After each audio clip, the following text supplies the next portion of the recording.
Jorge Luis Borges, El Alep. La candente mañana de febrero en que Beatriz Viterbo murió, después de una imperiosa agonía que no se rebajó un solo instante, ni al sentimentalismo ni al miedo, noté que las caldereras de fierro de la Plaza Constitución habían renovado no sé qué aviso de cigarrillos rubios. El hecho me dolió, pues comprendí que el incesante y vasto universo ya se apartaba de ella, y que ese cambio era el primero de una serie infinita. Cambiará el universo, pero yo no, pensé con melancólica vanidad. Alguna vez, lo sé, mi vana devoción la había exasperado. Muerta, yo podía consagrarme a su memoria, sin esperanza, pero también sin humillación. Consideré que el 30 de abril era su cumpleaños. Visitar ese día la casa de la calle Garay para saludar a su padre y a Carlos Argentino Daneri, su primo hermano, era un acto cortés, irreprochable, tal vez ineludible. De nuevo aguardaría en el crepúsculo de la abarrotada salita. De nuevo estudiaría las circunstancias de sus muchos retratos. Beatriz Viterbo, de perfil, en colores. Beatriz con antifaz, en los carnavales de 1921. La primera comunión de Beatriz. Beatriz, el día de su boda con Roberto Alessandri. Beatriz, poco después del divorcio, en un almuerzo del Club Hípico.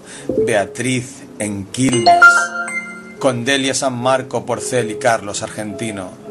Beatriz con el pequinés que le regaló Villegas a Edo. Beatriz de frente y de 3/4, sonriendo la mano en el mentón. No estaba obligado, como otras veces, a justificar mi presencia con módicas ofrendas de libros cuyas páginas finalmente aprendí a cortar para no comprobar meses después que estaban intactos. Beatriz Viterbo murió en 1929. Desde entonces no dejé de pasar un 30 de abril sin volver a su casa. Yo solía llegar a las 7:15 y quedarme unos 25 minutos. Cada año aparecía un poco más tarde y me quedaba un rato más. En 1933, una lluvia torrencial me favoreció. Tuvieron que invitarme a comer. No desperdicié, como es natural, ese buen precedente. En 1934 aparecí, ya dadas las 8, con un alfajor santafesino. Con toda naturalidad me quedé a comer. Así, en aniversarios melancólicos y vanamente eróticos, recibí las graduales confidencias de Carlos Argentino Daneri. Beatriz era alta, frágil, muy ligeramente inclinada. Había en su andar, si el oxímoron es tolerable, una como graciosa torpeza, un principio de éxtasis. Carlos Argentino es rosado, considerable, canoso, de rasgos finos. Ejerce no sé qué cargo subalterno en una biblioteca ilegible de los arrabales del sur. Es autoritario, pero también es ineficaz. Aprovechaba hasta hace muy poco las noches y las fiestas para no salir de su casa. A 2 generaciones de distancia, la S italiana y la copiosa gesticulación italiana sobreviven en él. Su actividad mental es continua, apasionada, versátil y del todo insignificante. Abunda en inservibles analogías y en ociosos escrúpulos. Tiene como Beatriz grandes y afiladas manos hermosas. Durante algunos meses padeció la obsesión de Paul Fort, menos por sus baladas que por la idea de una gloria intachable. Es el príncipe de los poetas de Francia, repetía con fatuidad. En vano te revolverás contra él. No lo alcanzará, no, la más inficionada de tus saetas. El 30 de abril de 1941 me permití agregar el alfajor, una botella de coñac del país.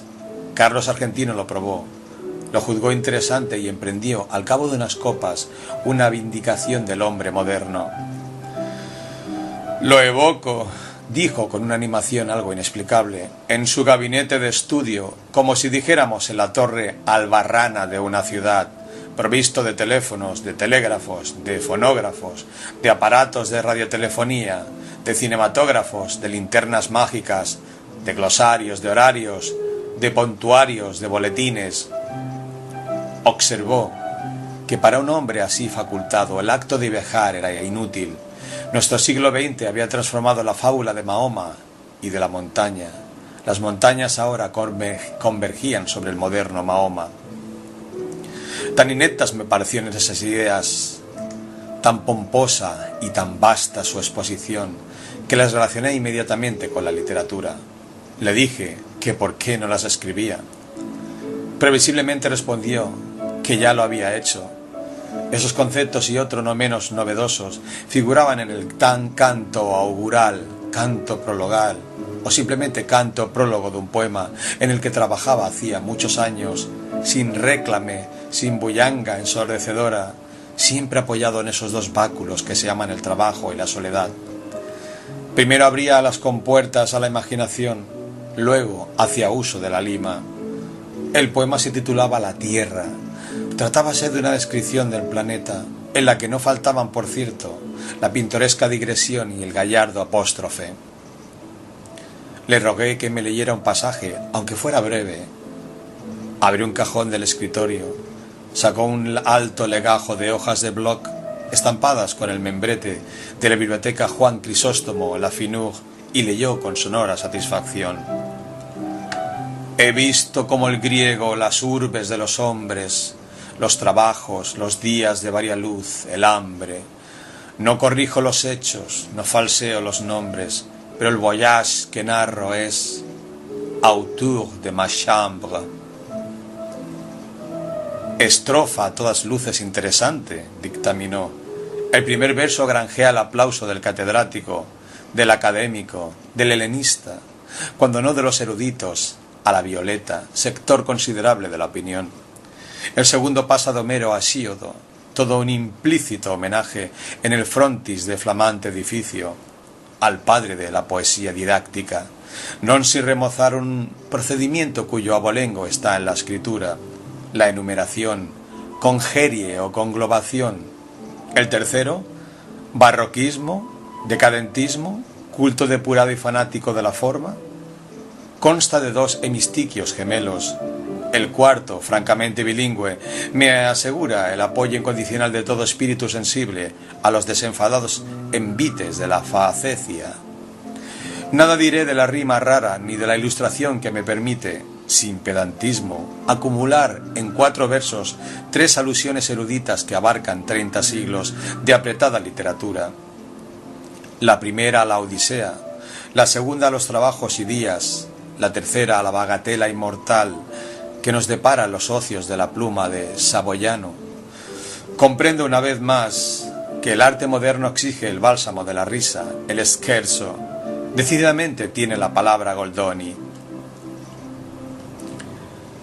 Otras muchas estrofas me leyó que también obtuvieron su aprobación y su comentario profuso. Nada memorable había en ellas, ni siquiera las juzgué mucho peores que las anterior. En su escritura habían colaborado la aplicación, la resignación y el azar. Las virtudes que Daneri las atribuía eran posteriores. Comprendí que el trabajo del poeta no estaba en la poesía, estaba en la invención de razones para que la poesía fuera admirable. Naturalmente, ese ulterior trabajo modificaba la obra para él, pero no para otros. La dicción oral de Daneri era extravagante, su torpeza métrica le vedó, salvo contadas veces, transmitir esa extravagancia al poema 1.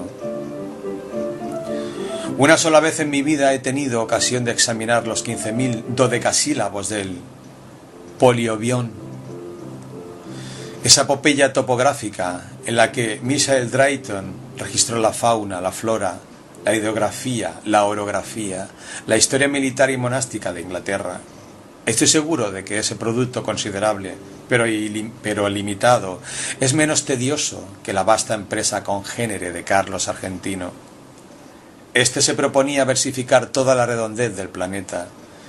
En 1941 ya había despachado unas hectáreas del estado de Queensland, más de 1 kilómetro del curso del Ob, un gasómetro al norte de Veracruz, las principales casas de comercio de la parroquia de la Concepción, la quinta de Mariana Cambaceres de Alvear en la calle 11 de Septiembre, en Belgrano, y un establecimiento de baños turcos no lejos del acreditado acuario de Brighton.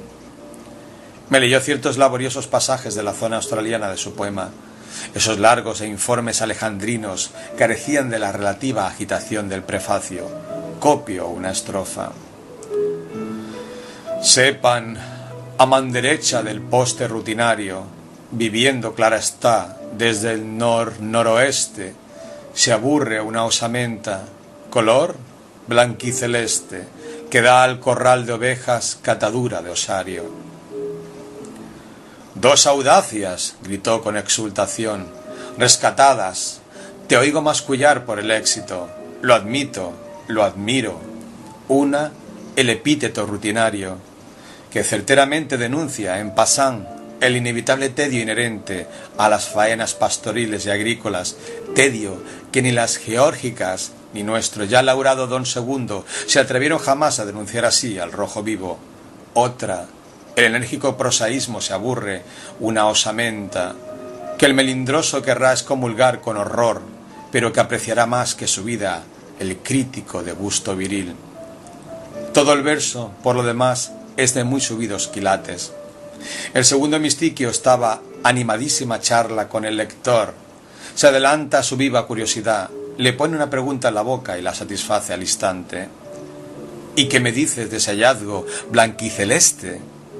El pintoresco neologismo sugiere el cielo, que es un factor importantísimo del paisaje australiano. Sin esa evocación resultarían demasiado sombrías las tintas del boceto, y el lector se vería compelido a cerrar el volumen, herida en lo más íntimo el alma de incurable y negra melancolía. Hacia la medianoche me despedí. Dos domingos después, Daneri me llamó por teléfono. Entiendo que por primera vez en la vida me propuso que nos reuniésemos a las 4 para tomar juntos la leche en el contiguo salón bar que el progresismo de Zunino y de Zungri, los propietarios de mi casa, recordarás, inaugura en la esquina, confitería que te importará conocer. Acepté con más resignación que entusiasmo. Nos fue difícil encontrar mesa. El salón bar, inexorablemente moderno, era apenas un poco menos atroz que mis previsiones. En las mesas vecinas, el excitado público mencionaba las sumas invertidas sin regatear por Zunino y por Zungri. Carlos Argentino fingió asombrarse de no sé qué primores de la instalación de la luz, que sin duda ya conocía, y me dijo con cierta severidad: «Mal de tu grado habrás de reconocer que este local se parangona con los más encopetados de flores». Me releyó después 4 o 5 páginas del poema. Las había corregido según un depravado principio de ostentación verbal.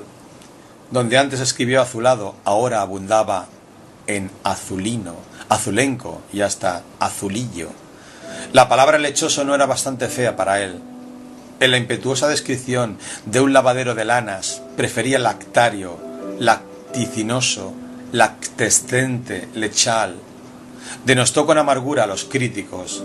Luego, más benigno, los equiparó a esas personas, que no disponen de metales preciosos, ni tampoco de prensas de vapor, laminadores y ácidos sulfúricos para la acuñación de tesoros, pero que pueden indicar a los otros el sitio de un tesoro. Acto continuo censuró la prologomanía, de la que ya hizo mofa en la donosa prefación del Quijote, el príncipe de los ingenios. Admitió, sin embargo, que la portada de la nueva obra convenía al prólogo vistoso, el espaldarazo firmado por el plumífero de Garra, de fuste. Agregó que pensaba publicar los cantos iniciales de su poema. Comprendí entonces la singular invitación telefónica.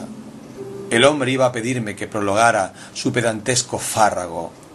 Mi temor resultó infundado. Carlos Argentino observó, con admiración rencorosa, que no creía errar en el epíteto al calificar de sólido el prestigio logrado en todos los círculos por Álvaro Melián Lafinur, hombre de letras, que si Yo me empeñaba, prologaría con embeleso el poema.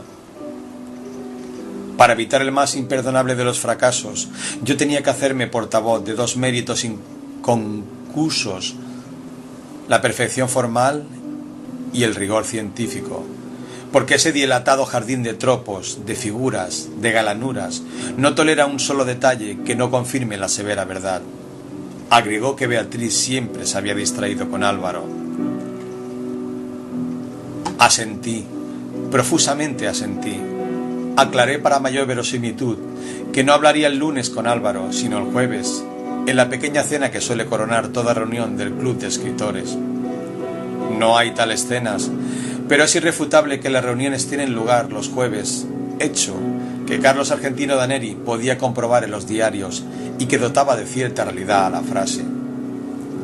Dije, entre adivinatorio y sagaz, que antes de abordar el tema del prólogo, describiría el curioso plan de la obra. Nos despedimos. Al doblar por Bernardo de Irigoyen, encaré con toda imparcialidad los porvenires que me quedaban. Hablar con Álvaro y decirle que el primo hermano, aquel de Beatriz, ese eufemismo explicativo me permitiría nombrarla, había elaborado un poema que parecía dilatar hasta lo infinito las posibilidades de la cacofonía y del caos. B. No hablar con Álvaro. Preví lúcidamente que mi desidia optaría por B. A partir del viernes, a primera hora, empezó a inquietarme el teléfono. Me indignaba que ese instrumento, que algún día produjo la irrecuperable voz de Beatriz, pudiera rebajarse al receptáculo de las inútiles y quizá coléricas quejas de ese engañado Carlos Argentino Daneri. Felizmente, nada ocurrió, salvo rencor inevitable que me inspiró aquel hombre que me había impuesto una delicada gestión y luego me olvidaba. El teléfono perdió sus terrores, pero a fines de octubre Carlos Argentino me habló. Estaba agitadísimo. No identifiqué su voz. Al principio, con tristeza y con ira, balbuceó que esos ya ilimitados Zunino y Zungri, sobre pretexto de ampliar su desaforada confitería, iban a demoler su casa. La casa de mis padres, mi casa, la vieja casa inveterada de la calle Garay, repitió, quizá olvidando su pesar en la melodía. No me resultó muy difícil compartir su congoja. Ya cumplidos los 40 años, todo cambio es un símbolo detestable del pasaje del tiempo. Además, se trataba de una casa que, para mí, aludía infinitamente a Beatriz. Quise aclarar ese delicadísimo rasgo. Mi interlocutor no me oyó. Dijo que si Zunino y Zungri persistían en ese propósito absurdo, el doctor Zuni, su abogado, los demandaría ipso facto por daños y perjuicios y los obligaría a abonar 100.000 nacionales. El nombre de Zuni me impresionó, su bufete, en Caseros y Tacuarí. Es de una seriedad proverbial. Interrogué si éste se había encargado ya del asunto. Daneri dijo que le hablaría esa misma tarde. Vaciló, y con esa voz llana, impersonal, a que solemos recurrir para confiar algo muy íntimo, dijo que para terminar el poema le era impensable, indispensable, la casa, pues en un ángulo del sótano había una Alep. Aclaró que una Alep es uno de los puntos del espacio que contienen todos los puntos. Está en el sótano del comedor, explicó, aligerada su dicción por la angustia. Es mío, yo lo descubrí en la niñez antes de la edad escolar. La escalera del sótano es empinada. Mis tíos me tenían prohibido el descenso, pero alguien dijo que había un mundo en el sótano. Se refería, lo supe después, a un baúl. Pero yo entendí que había un mundo. Bajé secretamente, rodé por la escalera vedada, caí. Al abrir los ojos vi el Alep. ¿El Alep?, repetí. Sí, el lugar donde están sin confundirse todos los lugares del orbe, visto desde todos los ángulos. A nadie revelé mi descubrimiento, pero volví. El niño no podía comprender que le fuera deparado ese privilegio para que el hombre burilara el poema. No me despojarán Zunino y Zungri, no y 1000 veces no. Código en mano, el doctor Zunni probará que es inenajenable mi Alep. Traté de razonar. Pero no es muy oscuro el sótano. La verdad no penetra en un entendimiento rebelde. Si todos los lugares de la tierra están en el Alep, ahí estarán todas las luminarias, todas las lámparas, todos los veneros de la luz. Iré a verlo inmediatamente. Corté antes de que pudiera emitir una prohibición. Basta el conocimiento de un hecho para percibir en el acto una serie de rasgos confirmatorios antes insospechados.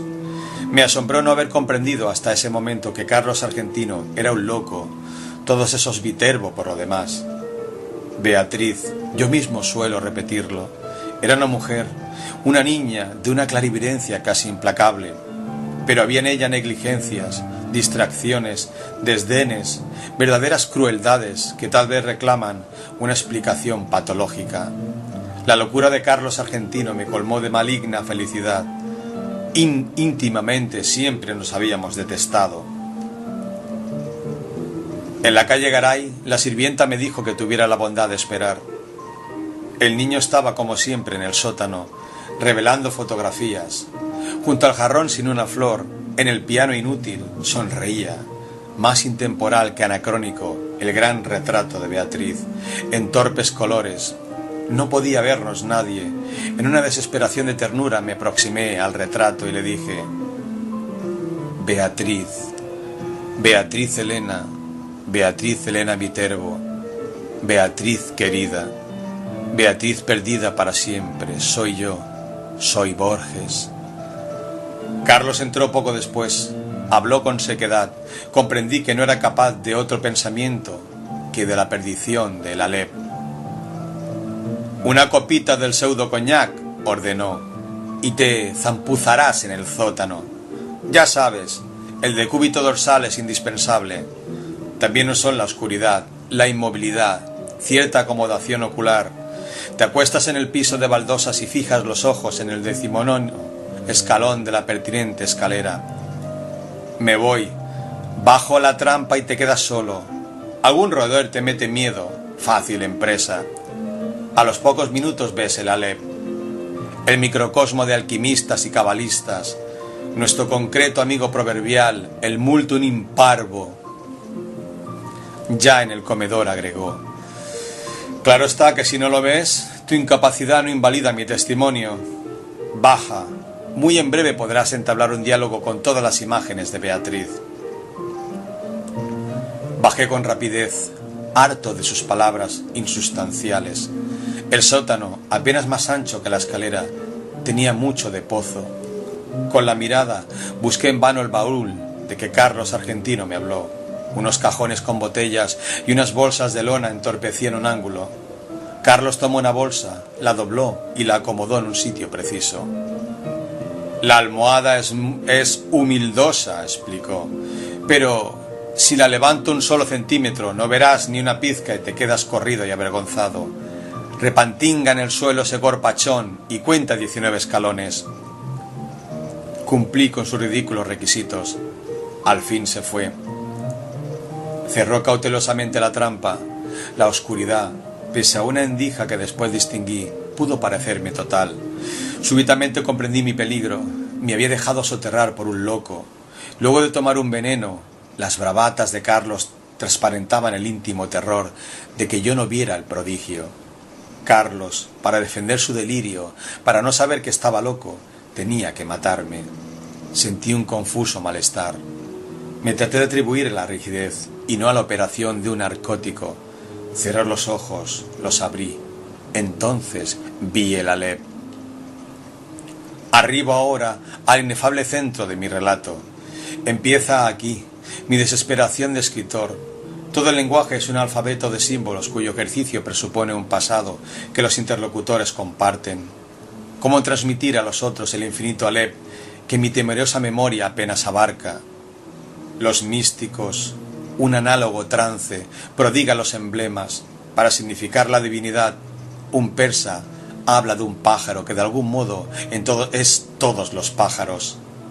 Alanus de insulis, de una esfera cuyo centro está en todas partes y la circunferencia en ninguna. Ezequiel, de un ángel de 4 caras que a un tiempo se dirige al oriente y al occidente, al norte y al sur. No en vano rememoro esas inconcebibles analogías. Alguna relación tienen con el Alep. Quizá los dioses no me negarían el hallazgo de una imagen equivalente, pero este informe quedaría contaminado de literatura, de falsedad. Por lo demás, el problema central es irresoluble, la enumeración siquiera parcial de un conjunto infinito. En ese instante gigantesco he visto millones de actos deleitables o atroces. Ninguno me asombró como el hecho de que todos ocuparan el mismo punto, sin superposición y sin transparencia. Lo que vieron mis ojos fue simultáneo, lo que transcribiré, sucesivo, porque el lenguaje lo es. Algo, sin embargo, recogeré. En la parte inferior del escalón, hacia la derecha, vi una pequeña esfera tornasolada de casi intolerable fulgor. Al principio la creí giratoria. Luego comprendí que ese movimiento era una ilusión producida por los vertiginosos espectáculos que encerraba. El diámetro del Alep sería de 2 o 3 centímetros, pero el espacio cósmico estaba ahí, sin disminución de tamaño. Cada cosa, la luna del espejo, digamos, era infinitas cosas, porque yo claramente la veía desde todos los puntos del universo. Vi el populoso mar, vi el alba y la tarde, vi las muchedumbres de América, vi una plateada telaraña en el centro de una negra pirámide, vi un laberinto roto, era Londres, vi interminables ojos inmediatos escrutándose en mí como en un espejo. Vi todos los espejos del planeta y ninguno me reflejó. Vi en un traspatio de la calle Soler las mismas baldosas que hace 30 años vi en el zaguán de una casa en Fraiventos. Vi racimos, nieve, tabaco, vetas de metal, vapor de agua. Vi convexos desiertos ecuatoriales y cada uno de sus granos de arena. Vi en Inverness a una mujer que no olvidaré. Vi la violenta cabellera, el altivo cuerpo, vi un cáncer en el pecho, vi un círculo de tierra seca en una vereda, donde antes hubo un árbol, vi una quinta de Adrogué, un ejemplar de la primera versión inglesa de Plinio, la de Phileon Holland. Vi a un tiempo cada letra de cada página. De chico yo solía maravillarme de que las letras de un volumen cerrado no se mezclaran ni perdieran en el decurso de la noche. Vi la noche y el día contemporáneo, vi un poniente en Querétaro que parecía reflejar el color de una rosa en Bengala. Vi mi dormitorio sin nadie, vi en un gabinete de Alkmaar un globo terráqueo entre 2 espejos que lo multiplican sin fin. Vi caballos de crin arremolinada en una playa del mar Caspio en el alba.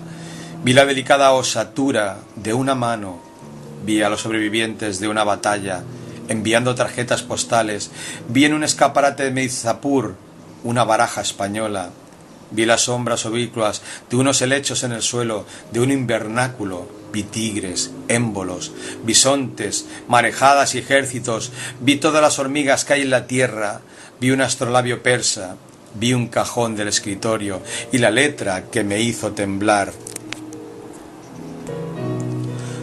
Cartas obscenas, increíbles, precisas, que Beatriz había dirigido a Carlos Argentino. Vi un adorado monumento en la Chacarita, vi la reliquia atroz de lo que deliciosamente había sido Beatriz Viterbo, vi la circulación de mi oscura sangre, vi el engranaje del amor y la modificación de la muerte, vi el Alep desde todos los puntos, vi en el Alep la tierra y en la tierra otra vez el Alep, y en el Alep la tierra.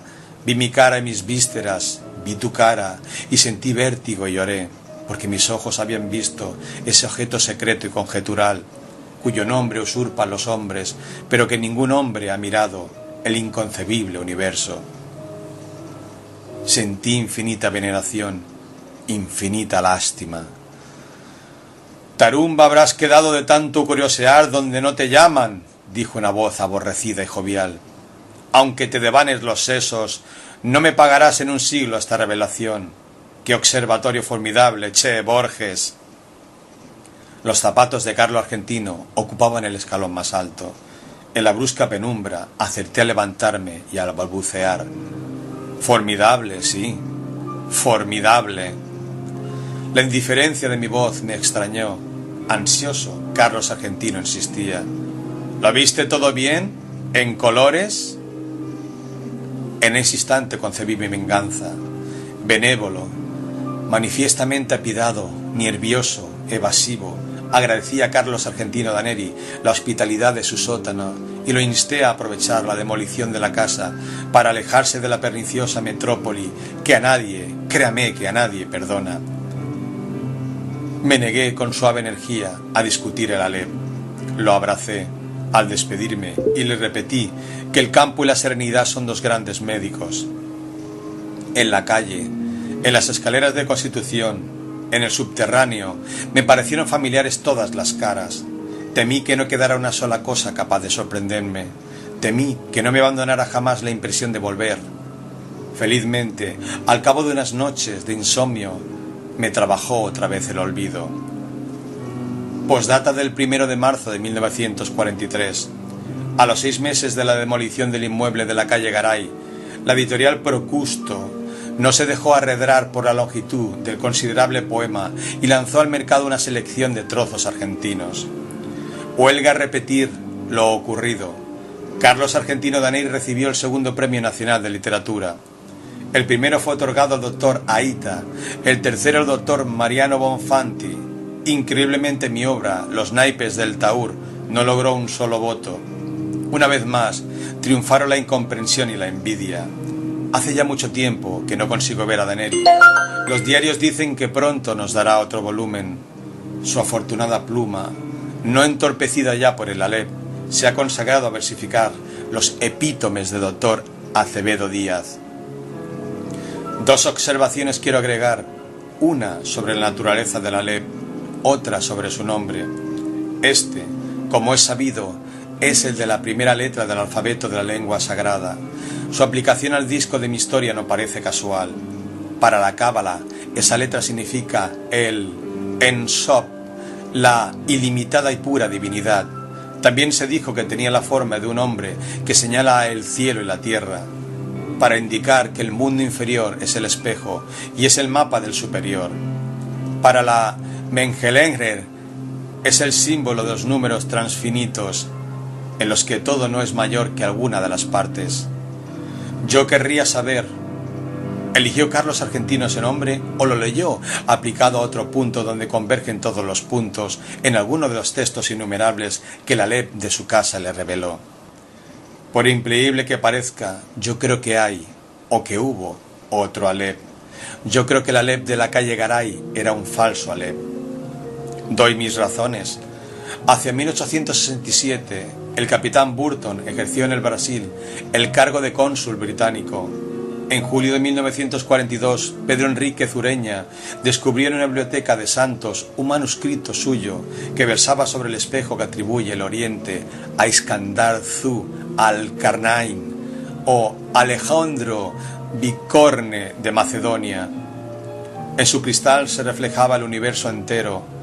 Burton mencionaba otros artificios congéneres: la séptuple copa de Kai Khosrou, el espejo de Tariq Ben Zayed encontró en una torre, 1001 noches, 272, el espejo que Luciano de Samosata pudo examinar en la luna, Historia verdadera 1,26.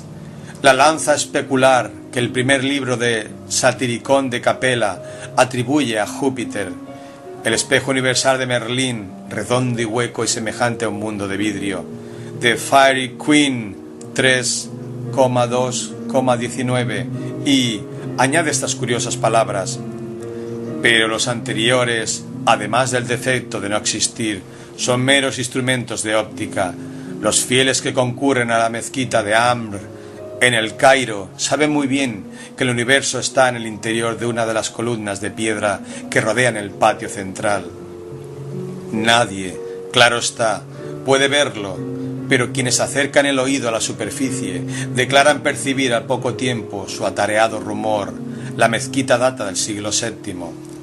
Las columnas proceden de otros templos de religiones anteislámicas, pues como ha escrito Ibn Khaldún, en las repúblicas fundadas por nómadas es indispensable el concurso de forasteros para todo lo que sea albañilería. ¿Existe ese Alep en lo íntimo de una piedra?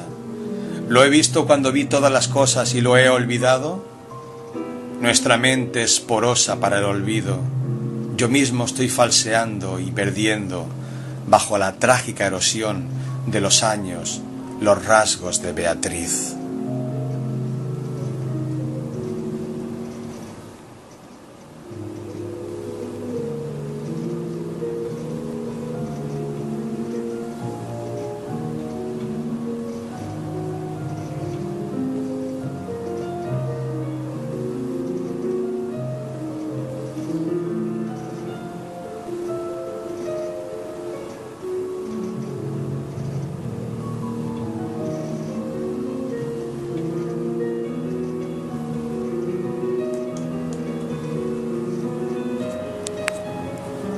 Minutos. Cada año aparecía un poco más tarde y me quedaba un rato más. En 1933, una lluvia torrencial me favoreció. Tuvieron que invitarme a comer. No desperdicié, como es natural, ese buen precedente. En 1934 aparecí, ya dadas las 8, con un alfajor santafesino. Con toda naturalidad me quedé a comer. Así, en aniversarios melancólicos y vanamente eróticos, recibí las graduales confidencias de Carlos Argentino Daneri. Beatriz era alta, frágil, muy ligeramente inclinada. Había en su andar, si el oxímoron es tolerable, una como graciosa torpeza, un principio de éxtasis. Carlos Argentino es rosado, considerable, canoso, de rasgos finos. Ejerce no sé qué cargo subalterno en una biblioteca ilegible de los arrabales del sur. Es autoritario, pero también es ineficaz. Aprovechaba hasta hace muy poco las noches y las fiestas para no salir de su casa. A 2 generaciones de distancia, la S italiana y la copiosa gesticulación italiana sobreviven en él. Su actividad mental es continua, apasionada, versátil y del todo insignificante. Abunda en inservibles analogías y en ociosos escrúpulos. Tiene como Beatriz grandes y afiladas manos hermosas. Durante algunos meses padeció la obsesión de Paul Fort, menos por sus baladas que por la idea de una gloria intachable. Es el príncipe de los poetas de Francia, repetía con fatuidad. En vano te revolverás contra él. No lo alcanzará, no, la más inficionada de tus saetas. El 30 de abril de 1941 me permití agregar el alfajor, una botella de coñac del país. Carlos Argentino lo probó, lo juzgó interesante y emprendió, al cabo de unas copas, una vindicación del hombre moderno. Lo evoco, dijo con una animación algo inexplicable, en su gabinete de estudio, como si dijéramos en la torre albarrana de una ciudad, provisto de teléfonos, de tales casas de comercio de la parroquia de la Concepción, la quinta de Mariana Cambaceres de Alvear, en la calle 11 de septiembre, en Belgrano, y un establecimiento de baños turcos, no lejos del acreditado acuario de Brighton. Me leyó ciertos laboriosos pasajes de la zona australiana de su poema. Esos largos e informes alejandrinos carecían de la relativa agitación del prefacio. Copio una estrofa. Sepan, a man derecha del poste rutinario, viviendo clara está, desde el noroeste, se aburre una osamenta, color blanquiceleste, que da al corral de ovejas catadura de osario. 2 audacias, gritó con exultación, rescatadas, te oigo mascullar por el éxito, lo admito, lo admiro. Una, el epíteto rutinario, que certeramente denuncia en passant el inevitable tedio inherente a las faenas pastoriles y agrícolas, tedio que ni las geórgicas ni nuestro ya laurado don II se atrevieron jamás a denunciar así al rojo vivo. Otra, el enérgico prosaísmo se aburre, una osamenta, que el melindroso querrá excomulgar con horror, pero que apreciará más que su vida el crítico de gusto viril. Todo el verso, por lo demás, es de muy subidos quilates. El segundo mistiquio estaba animadísima charla con el lector. Se adelanta a su viva curiosidad, le pone una pregunta en la boca y la satisface al instante. ¿Y qué me dices de ese hallazgo blanquiceleste? El pintoresco neologismo sugiere el cielo, que es un factor importantísimo del paisaje australiano. Sin esa evocación resultarían demasiado sombrías las tintas del boceto, y el lector se vería compelido a cerrar el volumen, herida en lo más íntimo el alma de incurable y negra melancolía. Hacia la medianoche me despedí. Dos domingos después, Daneri me llamó por teléfono. Entiendo que por primera vez en la vida me propuso que nos reuniésemos a las 4 para tomar juntos la leche en el contiguo salón bar que el progresismo de Zunino y de Zungri, los propietarios de mi casa, recordarás, de telégrafos, de fonógrafos, de aparatos de radiotelefonía, de cinematógrafos, de linternas mágicas, de glosarios, de horarios, de pontuarios, de boletines. Observó que para un hombre así facultado el acto de viajar era inútil. Nuestro siglo XX había transformado la fábula de Mahoma y de la montaña. Las montañas ahora convergían sobre el moderno Mahoma. Tan ineptas me parecieron esas ideas, tan pomposa y tan vasta su exposición, que las relacioné inmediatamente con la literatura. Le dije que por qué no las escribía. Previsiblemente respondió que ya lo había hecho. Esos conceptos y otros no menos novedosos figuraban en el tan canto augural, canto prologal o simplemente canto prólogo de un poema en el que trabajaba hacía muchos años, sin réclame, sin bullanga ensordecedora, siempre apoyado en esos dos báculos que se llaman el trabajo y la soledad. Primero abría las compuertas a la imaginación, luego hacía uso de la lima. El poema se titulaba La Tierra. Tratábase de una descripción del planeta, en la que no faltaban, por cierto, la pintoresca digresión y el gallardo apóstrofe. Le rogué que me leyera un pasaje, aunque fuera breve.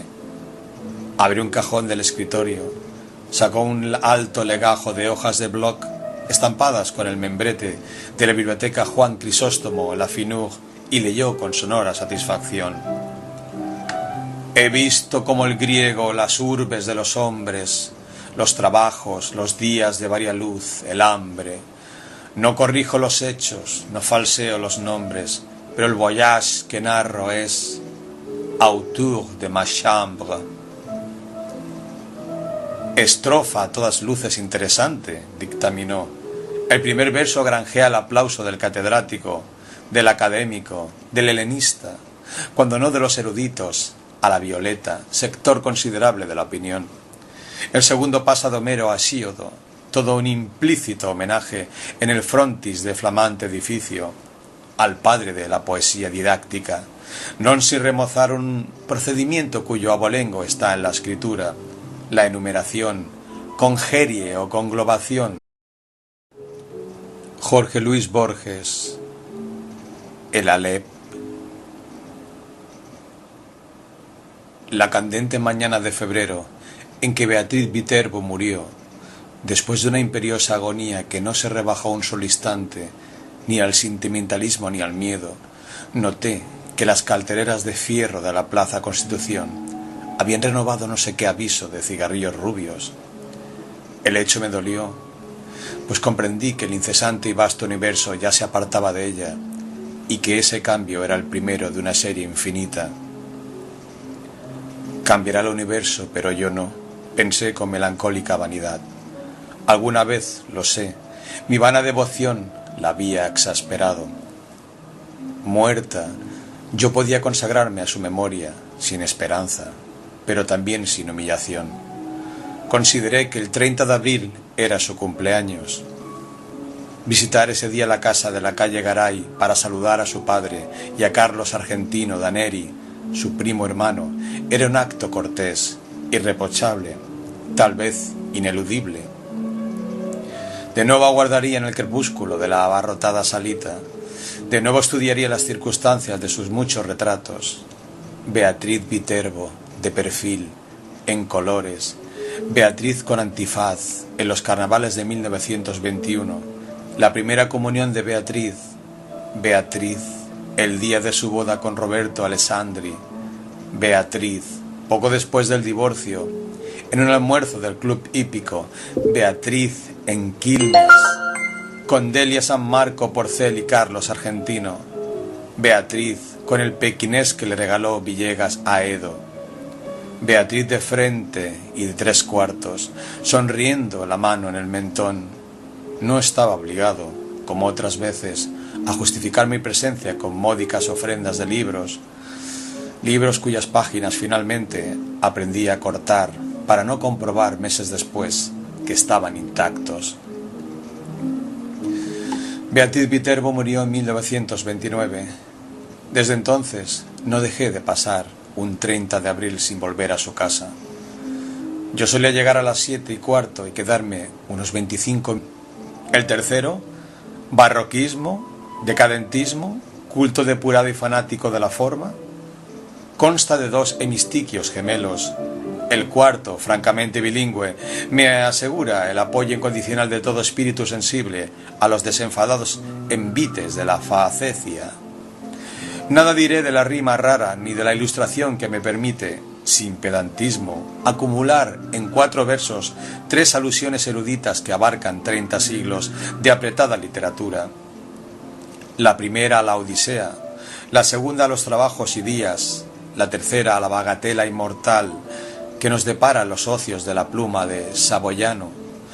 Comprendo una vez más que el arte moderno exige el bálsamo de la risa, el scherzo. Decididamente tiene la palabra Goldoni. Otras muchas estrofas me leyó que también obtuvieron su aprobación y su comentario profuso. Nada memorable había en ellas, ni siquiera las juzgué mucho peores que las anterior. En su escritura habían colaborado la aplicación, la resignación y el azar. Las virtudes que Daneri las atribuía eran posteriores. Comprendí que el trabajo del poeta no estaba en la poesía, estaba en la invención de razones para que la poesía fuera admirable. Naturalmente, ese ulterior trabajo modificaba la obra para él, pero no para otros. La dicción oral de Daneri era extravagante, su torpeza métrica le vedó, salvo contadas veces, transmitir esa extravagancia al poema 1. Una sola vez en mi vida he tenido ocasión de examinar los 15.000 dodecasílabos del Poliobión, esa epopeya topográfica en la que Michael Drayton registró la fauna, la flora, la hidrografía, la orografía, la historia militar y monástica de Inglaterra. Estoy seguro de que ese producto considerable, pero limitado, es menos tedioso que la vasta empresa congénere de Carlos Argentino. Este se proponía versificar toda la redondez del planeta. En 1941 ya había despachado unas hectáreas del estado de Queensland, más de 1 kilómetro del curso del Ob, un gasómetro al norte de Veracruz. Los principales